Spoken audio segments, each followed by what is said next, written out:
রাধে রাধে। কেমন আছো তোমরা সবাই? আশা করছি রাধারানীর কৃপায় সবাই ভালো আছো। তোমাদেরকে স্বাগত জানিয়ে আমার আরেকটি নতুন ভিডিও শুরু করছি। আর সকল সাধুগুরু বৈষ্ণবের চরণে আমার সহস্র কোটি দণ্ডবত প্রণাম। আর আজকে ভিডিওটি শুরু করছি বিকেলবেলা থেকে। দেখো, বিকেলে আমি আমার রাধা দামোদরের শীতল ভোগ দিয়েছি। আর দেখো, এখন বিকেলবেলা ভোগ দেওয়ার পরে একটু বাগানে যাব।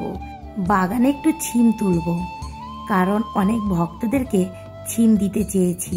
সে কারণে ছিম পারবো। আর অনেক ছিম হয়েছে, ভাবলাম এই ছিমগুলো যদি একটু ভক্ত সেবায় লাগে, গোবিন্দ সেবায় লাগে, তাহলে ছিমের জীবনটাও সার্থক হবে। কারণ এই জগতে যত ফুল ফল যা কিছুই আছে, সকলেই সবসময়ের জন্য কামনা করে আমরা যেন একটু গোবিন্দের সেবায় লাগতে পারি। কারণ তারা যদি গোবিন্দের সেবায় লাগতে পারে, তাহলে তাদের জীবন ধন্য হয়ে যাবে। তার আবার সেই জন্ম থেকে অন্যান্য জন্ম পেয়ে আবার মানব জন্ম পেতে পারবে, এবং মানব জন্ম পাওয়ার পরে তারা গোবিন্দের সেবা করার সুযোগ পেতে পারে। এই কারণে এই জগতে যত ফল ফুল যা কিছুই আছে, সব কিছু গোবিন্দের সেবায় লাগানো প্রয়োজন, যাতে তারাও ধন্য হতে পারে, তাদের জীবনটা উদ্ধার হতে পারে। আর সর্বশ্রেষ্ঠ জন্ম হলো মানব জন্ম। মানব জন্ম পেলে মানুষ ইচ্ছে মতো গোবিন্দের সেবা কাজ করতে পারবে, যা অন্যান্য কোনো জন্মে সেটা পাওয়া অসম্ভব হয়ে দাঁড়ায়। একটা কথা ভেবে দেখো, এই গাছে ফুল ফুটেছে, এই গাছের ফুল যদি কোনো মানুষ তুলে নিয়ে গিয়ে গোবিন্দের চরণে অর্পণ করে, তাহলে এই ফুলটা গোবিন্দের চরণ লাভ করতে পারবে। অন্যথা এই ফুলটা বৃথায় ঝরে ঝরে পড়ে যাবে। সে কিন্তু নিজে থেকে গিয়ে গোবিন্দের চরণে যেতে পারবে না। তাকে গোবিন্দের চরণ অর্পণ করার জন্য একজন মানুষের প্রয়োজন। সে কোনো ভক্ত যদি গিয়ে এই ফুলটা তুলে নিয়ে গোবিন্দের চরণ অর্পণ করে, তাহলে এই ফুল তা গোবিন্দের চরণ লাভ করতে পারবে। আর এখন দেখো, আমি বাগান দিয়ে ছিম তুলে নিয়ে এসে কিছু কাজ করে নিয়ে এখন আমি সন্ধেবেলা সন্ধে আরতি করছি। তোমরা সকলে সন্ধে আরতি দর্শন করো। আর সন্ধে আরতি করার সময় আমি শাড়িটা একটু পাল্টে নিয়েছি। সন্ধে আরতি করে নিয়ে রাতে ভোগের জোগাড় করব। আজ একটু রুটি আর সবজি করব, আর রাত্রে দুধ দেব। রুটি সবজি আর দুধ দিয়ে আমার রাধা দামোদর রাতের ভোগ দেব। আর রুটি তৈরি করে নিয়ে আমি রুটিটা রেখে দেব, তোমাদের দাদা ভাই পরে ভোগ লাগিয়ে দেবে। আর আমি একটু রান্নাঘরে কিছু কাজ করে নেব। কয়েকদিন ধরেই ভাবছি যে রান্নাঘরে যে আমি কৌটোগুলো, মশলার কৌটো, অন্যান্য যে কৌটোগুলো থাকে, সেগুলো একটু পরিষ্কার করব। আর রান্নাঘরটা একটু পরিষ্কার করব, সামান্য কিছু কিছু। মানে একসাথে সম্পূর্ণ রান্নাঘর করতে গেলে অনেকটাই টাইম লেগে যায়। তাই ভেবেছি অল্প করে আজকে একটু পরিষ্কার করব। দিনের বেলা যেহেতু টাইম পাচ্ছি না, সে কারণে ভাবলাম আজকে একটু রাত্রেই এগুলো পরিষ্কার করে নিই টুকিটাকি। আর জানো তো, আমি যখন সময় পাই যে কোনো কাজ তখনই করে ফেলি। তাই আজকে ভেবেছি রান্নাঘরে কিছু জিনিসপত্র ধুয়ে নেব। কয়েকদিন পর পরই আমার এই কৌটোগুলো ধুতে হয়, কারণ আমার ঘরে তো চিমনি নেই।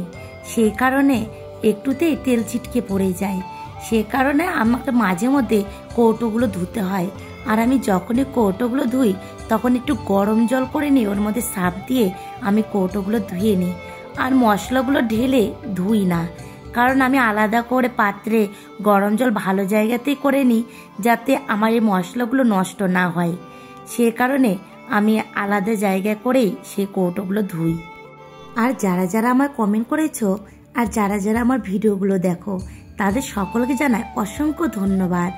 এইভাবে তোমরা সবাই আমার পাশে থেকো। আর গীতা দিদি ভাই, তুমি বলেছো আমার গোপাল সোনাদের শয়নের খাটটা তোমার খুব ভালো লেগেছে। তোমাকে অনেক ধন্যবাদ দিদি ভাই, এভাবে আমার পাশে থেকো। আর দেখো, রাতের জন্য ভোগের জোগাড় রেডি করে আমি আবার শাড়ি পাল্টে নিয়েছি। এখন এই কাজগুলো করে নেব। আর মনিকা আইডি থেকে তুমি আমায় বলেছো যে তোমার আমার ঠাকুরঘরটা খুব ভালো লাগে, আর তার সাথে কথা বলেছো তোমার নাম মনিকা। মনিকা, তোমাকে অনেক ধন্যবাদ, তুমি ভালো থেকো। আর এখন দেখো, এই কৌটোগুলো ভালো করে আমি ধুয়ে নিচ্ছি। এই মগে করে আমি গরম জল আর সার্ফ নিয়েছি, আর এই বালতিতে ভালো জল নিয়েছি।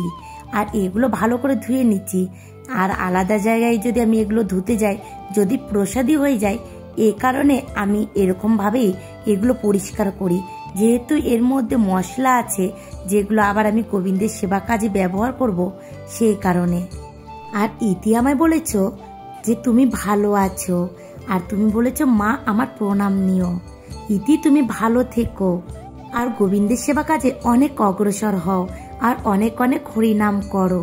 আর তার সাথে বলেছ তোমার বাড়িতে শিবলিঙ্গ আছে, তাই তুমি জানতে চেয়েছো মহাদেবকে যে তুমি ভোগ দাও, সে ভোগের থালাতে কি তুলসী পত্র অর্পণ করতে পারবে?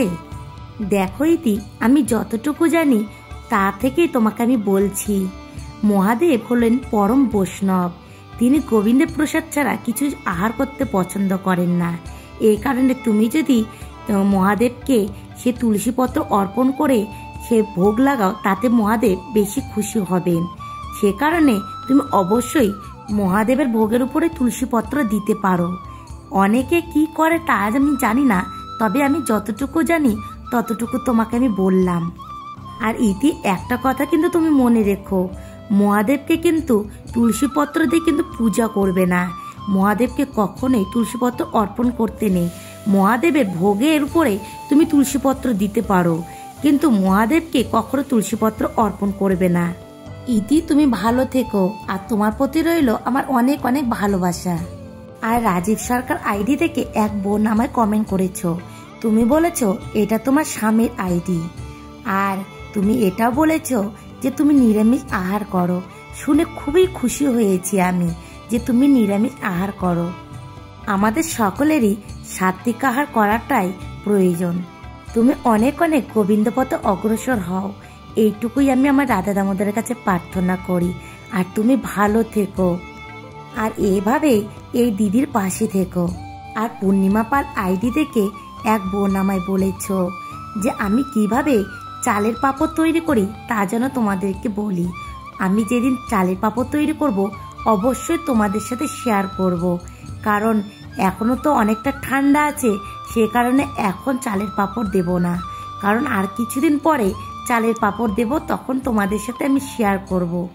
কারণ আর কিছুদিন পর রোদের তাপটা অনেকটা বেড়ে যাবে, সেই সময় যে কোনো পাঁপড় তৈরি করা খুবই সুবিধে হয়। কারণ যদি পাঁপড়ে ঠিকমতো রৌদ্র না দেওয়া যায়, সে পাঁপড় ভালো হবে না। সেই কারণে তুমি ভালো থেকো বোন, আর এইভাবে আমার পাশে থেকো। এখন দেখো রুটি সবজি দুধ দিয়ে আমার রাধা দামোদরের রাত্রির সেবা দিয়ে দিয়েছে তোমাদের দাদা ভাই। আর আমার এই ভিডিওগুলো যদি তোমাদের একটু ভালো লেগে থাকে, তাহলে অবশ্যই একটা লাইক একটা কমেন্ট করে দিও। আর যারা আমার নতুন বন্ধু তারা একটা সাবস্ক্রাইব করে দিও।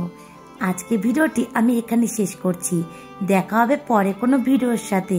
তোমরা সবাই ভালো থেকো, আর এইভাবেই আমার পাশে থেকো। রাধে রাধে।